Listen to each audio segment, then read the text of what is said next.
Carrion crow. The crow that pecks at putrefaction is content to sink further into the abyss.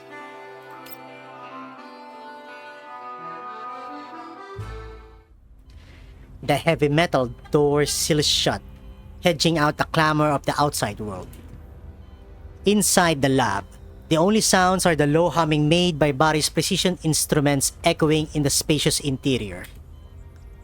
There is a faint scent of disinfectant in the air, blended with the unique static odor produced by electronic equipment. The atmosphere here is oppressive and choking. In the center of the room is a specially made chair. It has a high back, and its metal armrests have manacles built into them. The chair is covered in various complicated buttons and indicator lights. Its surface is made of some kind of black material that looks cold and hard. Alba has been stripped of all her equipment and bound to the chair. Her head is lowered and her eyes are dark. She is currently shut down. Cables of various thicknesses are plugged into her body. They are connected to devices surrounding her.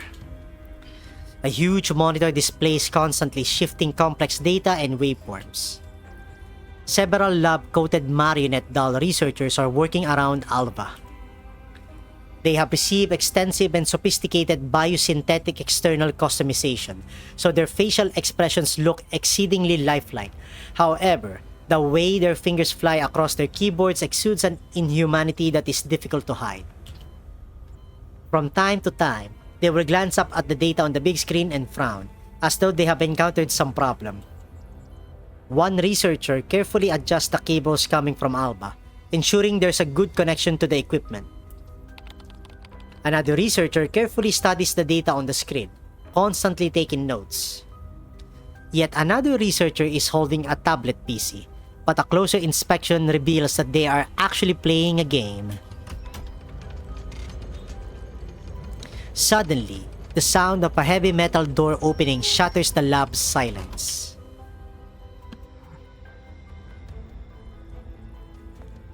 Igla's stride is even, like a society gentleman entering a grand theater. Her gaze coldly sweeps the room and instantly locks onto the researcher who's playing solitaire in the corner.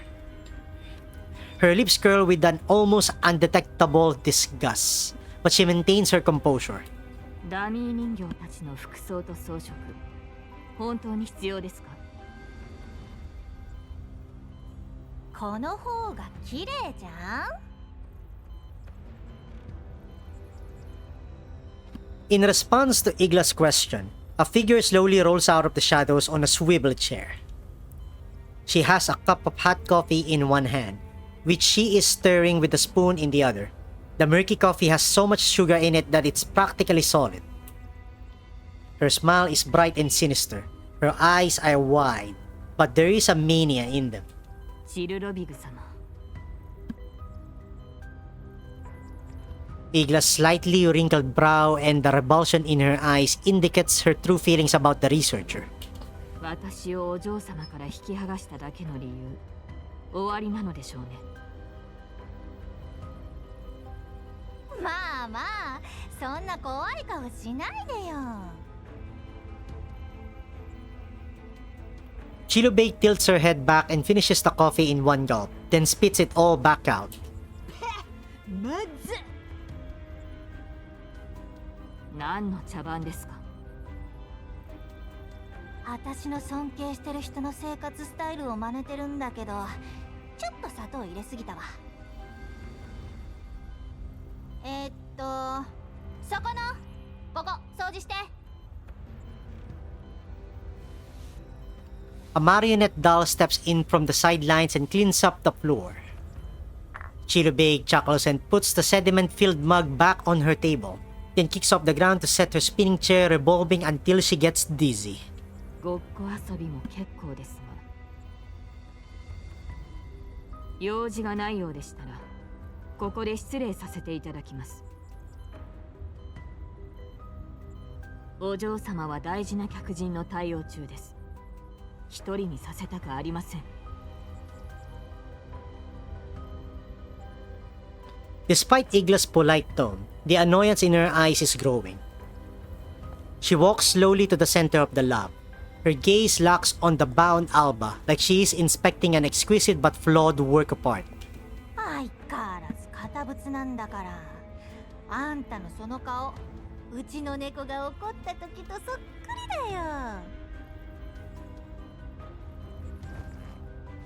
Chirubay laps in a melodramatic way and even jumps out of her chair, hopping and skipping over to Igla and making a kitty's got claws gesture at Igla. そちらこそ相変わらずのユーモアセンスをお持ちで。早くしてください。お嬢様が待っているんです。お嬢様、お嬢様、いっつもそれだね。焼いちゃうな。まあ簡単に言うと、この子へのハッキングは失敗。もう目も当てられないくらい大失敗。Chirubay's tone suddenly switches to a theatrical depression. She collapses into her chair, face falling into a mask of exaggerated despair as she tilts her head back to gaze at the ceiling. メンタルは完全にロックされてて、107通りくらいの方法を試したんだけど、全部ダメだった。これが噂に聞くパンドラコードってやつ。10年経っても解読されてないとか。これだから天才は嫌いなんだよね。とにかく直接接続によるハッキングは不可能。はあ、やだやだ。そんな集体をわざわざ晒すために私を呼んだのですか？だってこうなったら第三世代人形様の力を借りるしかないじゃん。ジラードグループにあんた以上に電子戦に強い人形はいないでしょ。あなたを助ける義理は？そりゃあ。Igla glares coldly at Chirubay, who responds with an ingratiating and annoying smile as she rubs her hands together. お嬢様の楽園計画がうまくいくために決まってるじゃん。反逆があの箱を奪ったということは実験に使える情報が詰まってるからかもしれないでしょ。ならきっと役に立つって。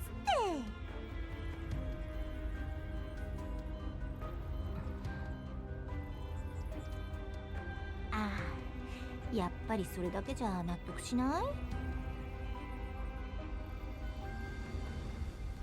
Igla lightly adjusts her cups with her slender fingers. Her movements are simple, but there is a chilling pressure in them. 彼女を起こしてください。ほう、本当に？じゃあ、起こしちゃうよ。Chirubay's eyes light up and she suddenly closes up to Igla, a look of something resembling surprise on her face. 何をお考えになられているかは知りませんが、私には関係のないことです。ひどいな。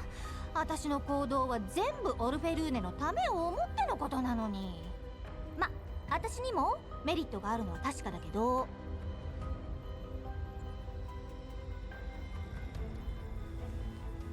Igla does not answer her. She only unreels a cable from her own access port. 気をつけてね。防壁の突破に失敗したらこの子自壊しちゃうかもしれないから。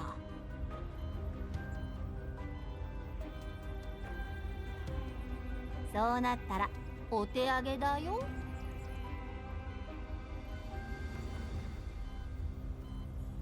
操作を始めてください。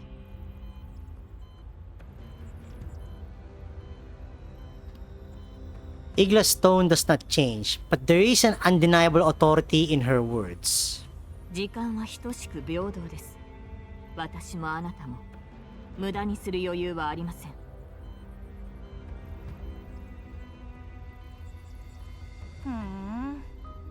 オレクのじじ、あんたの動きに気づいちゃったんだ。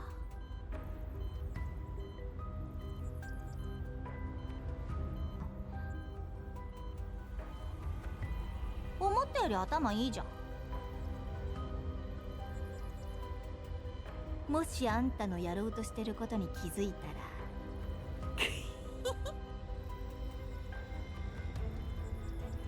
ら発言にはお気をつけください、チルロビグ様。はいはい、イグラ様最高。イグラ様は世界一。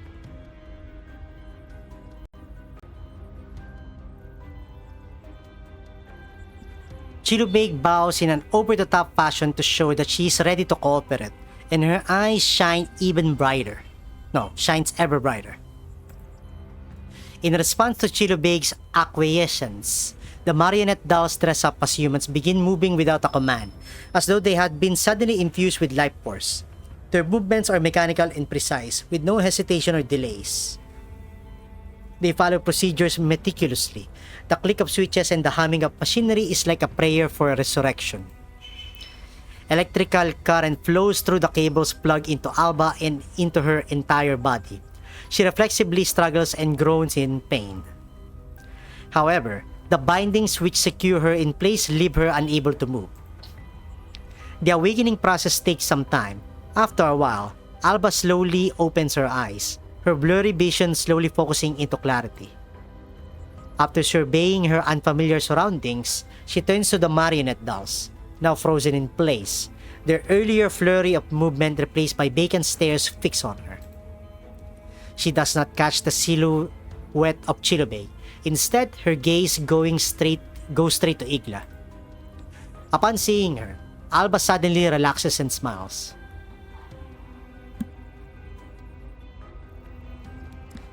Igla raises an eyebrow almost imperceptibly. That is her sole expression of surprise. She gracefully adjusts her jacket and slowly walks up to Alba, a look of calm judgment in her eyes. その反応は予想外です。何を笑っているのですか？お前の無力さ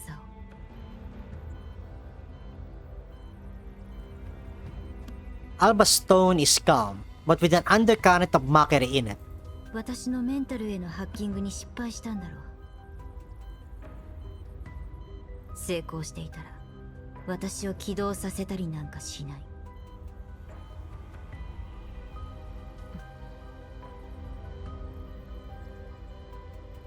Igla's eyes flash coldly. そしてお前がここにいるということは、未だボイマスティナを捕らえられずにいる。それどころか居場所すら見当がついていない。違うか？じゃなければ唯一彼女に対抗できる戦力なのに前線から離れるわけがない。私なんかよりボイマスティナと話がしたかったんじゃないのか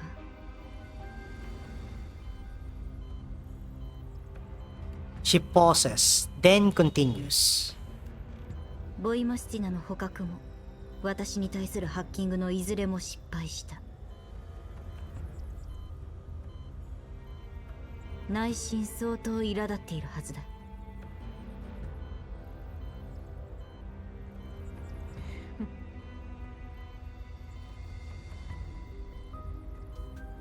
Igla chuckles. Her laughter is elegant and melodious, but cold as ice. She approaches Alba and reaches out to lightly lift her chin, feigning gentleness. 興味深い考察ですが、いい加減と言わざるを得ません。あなたは今、敵を挑発していい立場にないことを自覚していますか？これからあなたに起こることをぜひ楽しみにしてください。ははーん、もうやっちゃうのChilubeg has moved behind Alba at some point. She claps excitedly, a twisted glee twinkling in her eyes. アルバちゃん、あんたが後でどうなるか楽しみだな。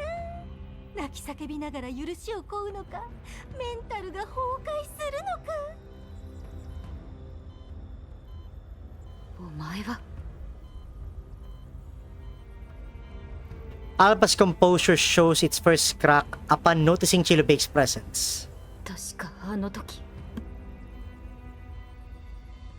死んだはず。なんなん。でもそれより自分のこと心配した方がいいよ。 When will she be playable, Defh? Who? Alba or Igla? Igla? I have no idea.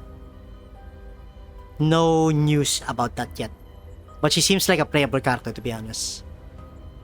Chilobake's voice is filled with a childlike curiosity and excitement. She bends down and speaks into Alba's ear, but she does not whisper, ensuring that Igla can hear her too. イグラって普段は超真面目だけど、結構えぐいからね。きっといっぱい遊んでもらえるんじゃないかな。シルロビグ様、その辺でご容赦を。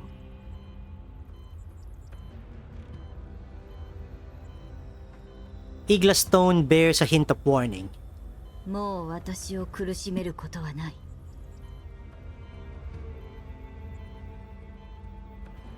After her brief surprise, Alba quickly gets her emotions under control and faces Igla again. There is a look of what could almost be admiration in Igla's eyes as she gazes at Alba. She takes a step back, her hand gently caressing Alba's cheek. It is a gesture so tender that it could have come from a lover, but it sends a chill down Alba's spine. 強情な方ですね。ですがあなたの憶測に興味はありません。それよりもあなたのパートナーがあなたを離れて自由を得た事実に対してほっとしているのではありませんか。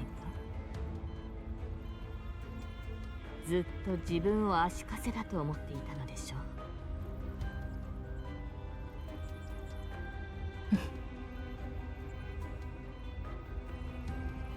Alba's only response is a scornful smile. For some reason, this smile ignites a nameless flame in Igla's neural cloud. She turns away and addresses Chilobake in a voice that allows no refusal. 最終段階から始めてもいいでしょう。へえ、そうしちゃう。 Chilobake rubs her hands together in excitement. この子のメンタルどんな形してるのかな。綺麗な箱、それとも星空。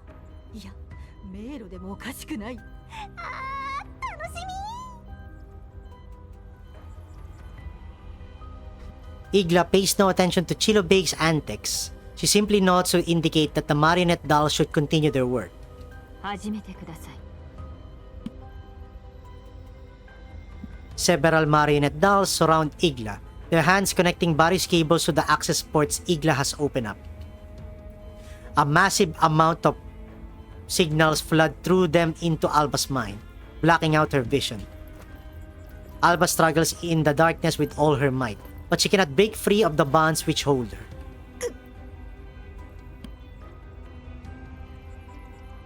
For an instant, Alba's body twitches and shudders before she goes limp and unconscious. 構成防壁がダウンしました。あとは好きにしてください。え、もう？長くは持ちません。やるなら早く。オッケー。 Chilobake gleefully waves her hands. Her eyes are practically shining as she approaches Alba, admiring her like an exotic treasure. 植物もいいけど、私は人形のメンタルをいじるのが大好きなんだ。まるで埋められたお宝を掘り起こすようなこのワクワク感がたまらない。科学の発展に貢献する気になったらいつでも声かけてね、イグラ。その情熱、もっと有効活用できる対象が見つかることを願います。Igla's words are calm and even, but the warning in her voice is becoming increasingly evident. 本来なら一刻でも早くお嬢様の元へ戻るべきなのですが、事の重要性を踏まえて、これから起こることを見届けさせていただきます。Igla walks over to the control panel at the side of the lab and sits down in a high-backed chair. Her poise and posture are perfect, and her gaze is locked on Alba. イグラがここまで重視してくれるなんて余計うずうずしちゃうな。Chilubeg fakes a look of depression, but there is a sly glint in her eyes. 勘違いしないでください。これも計画を順調に進めるためです。あなたのやり方は不安定要素ですから。もういつになったら信じてくれるのChilubeg makes a show of pouting before a fanatical smile spreads across her face. Naturally, she is going to take good care of this new toy of hers. In fact, she has a special dream ready for Alba. 成果を期待しています。Chilubeg turns toward Alba, her hands gently caressing her still features, her eyes gleaming with an obsessive light. さてどうしよっかな。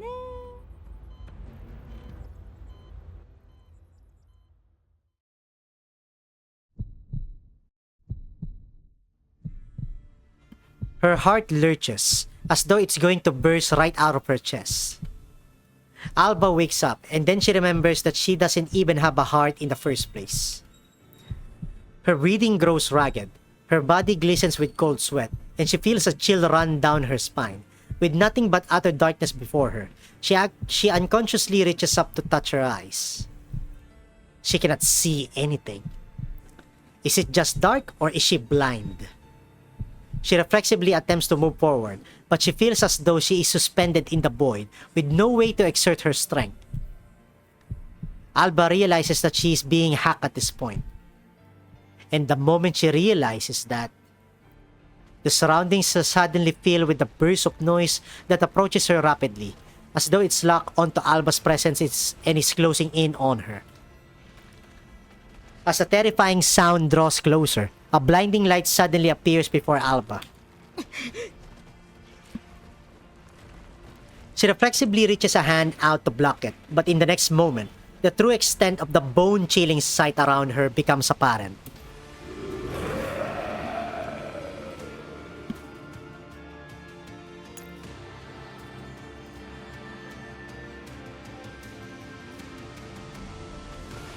Thousands of PLIDs are rushing her like a flood, the horde extending as far as her eyes can see and exuding a nauseating stench. All of this almost convinces her that she isn't just seeing things.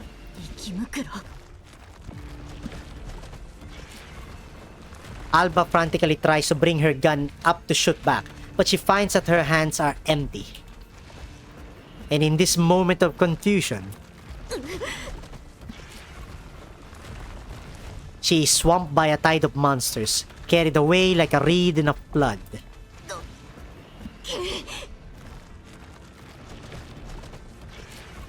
She struggles with all her might, her steely fingers ripping limb after limb away from the ELID's bodies. However, the endless tide of ELIDs feel no pain, and they eventually gain the upper hand. Her frame is gouged open by sharp claws and teeth. Her circuits are slashed apart, the sparks from her power systems char blackened, smoking chunks into the horde, but it doesn't stop them in the least. Alba can feel her vision going dark once again. This time, it seems to foretell her imminent demise. Her limbs are slowly running out of strength. She doesn't know if it's because her power circuits were cut or if it's because her CPU is on the verge of crushing.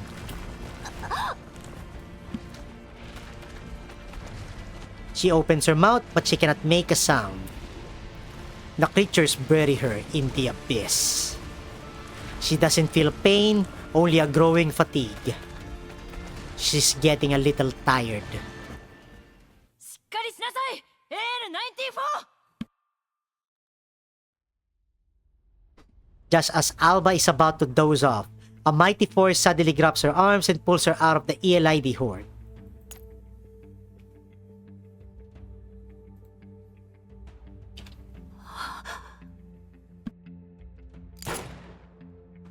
Before she can react, she hears the sound of a gun cocking above her head. Right after that, she feels her AN-94 thrust into her hands like a fire poker. She stares in disbelief at the person who handed it to her.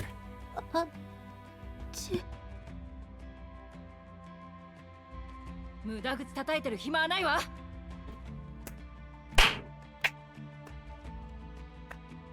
Cinema.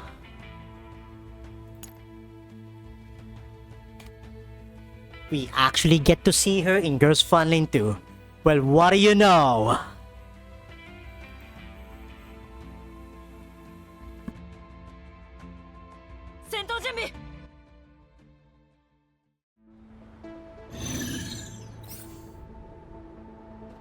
Oh?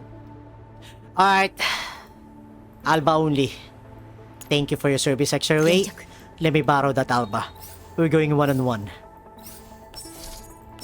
Don't care. We're going solo. Because that's what the story wants us to tell.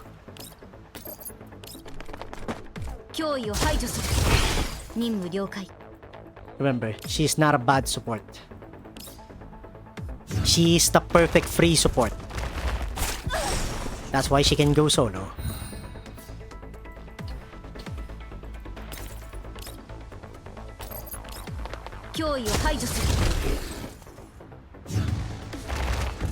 Also, he removed the fixed key.